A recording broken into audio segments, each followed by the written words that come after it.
Un message d'erreur qui s'affiche sur votre imprimante, une cartouche vide, et c'est fini, vous ne pouvez plus imprimer. Sauf que souvent, la cartouche n'est pas vraiment vide, comme l'a constaté cette association. L'imprimante se bloque parce qu'elle nous dit que la cartouche est vide. Or, elle n'est pas nécessairement vide. On a jusqu'à 20 à 50% d'encre. Et le deuxième problème sur les tampons absorbeurs, qui sont une sorte d'éponge qui absorbe l'excédent d'encre qui pourrait couler dans la machine, aussi se disent vides alors qu'ils ne le sont pas nécessairement. L'association a mené l'enquête sur les imprimantes de 4 marques. Et pour elle, pas de doute, ce phénomène n'est pas seulement récurrent, il est délibéré.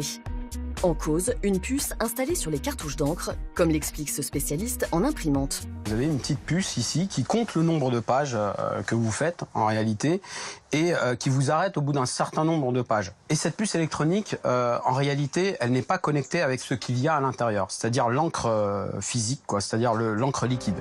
La puce n'a donc aucune idée de la quantité qu'il reste vraiment dans la cartouche. Et le problème, c'est que le consommateur non plus.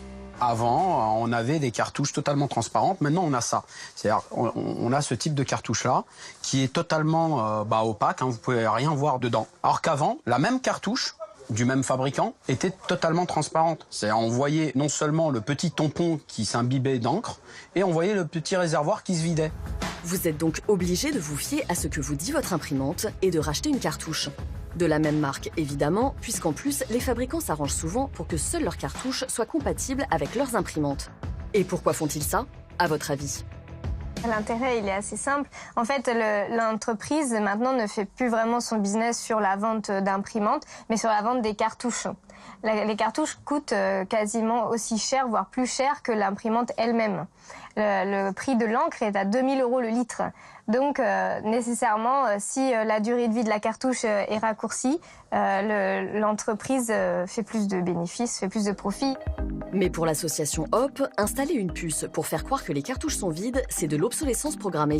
C'est-à-dire l'ensemble des techniques par lesquelles le responsable de la mise sur le marché d'un produit vise à en réduire délibérément la durée de vie pour en augmenter le taux de remplacement. Et l'obsolescence programmée, c'est illégal en France depuis 2015. L'association a donc porté plainte. Mais pour cet avocat spécialisé, la tâche s'annonce difficile, d'autant plus que cette plainte est une première en France.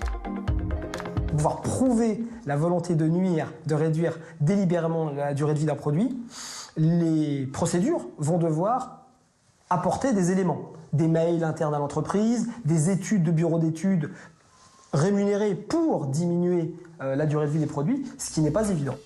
Mais même si c'est le cas, les constructeurs peuvent-ils vraiment être condamnés ? Les chances d'aboutir de cette procédure dépendront des preuves qui seront réunies durant l'enquête menée par le parquet. Si cette enquête permet d'obtenir des preuves objectives de l'intention de réduire la durée de vie des produits, oui. Si au contraire, il est impossible d'obtenir des preuves, des témoignages, des aveux, des mails, des rapports internes, eh bien la procédure échouera. Le procureur de la République a jusqu'à mi-décembre pour décider si une enquête doit être ouverte. Les constructeurs d'imprimantes encourent jusqu'à 300 000 € d'amende et 2 ans de prison. Et s'ils sont condamnés, cela pourrait faire jurisprudence. On peut imaginer que des actions collectives de consommateurs réunis pour obtenir réparation de préjudice soient engagées sur la base de la démonstration d'une obsolescence programmée. Car l'obsolescence programmée ne concerne pas que les imprimantes.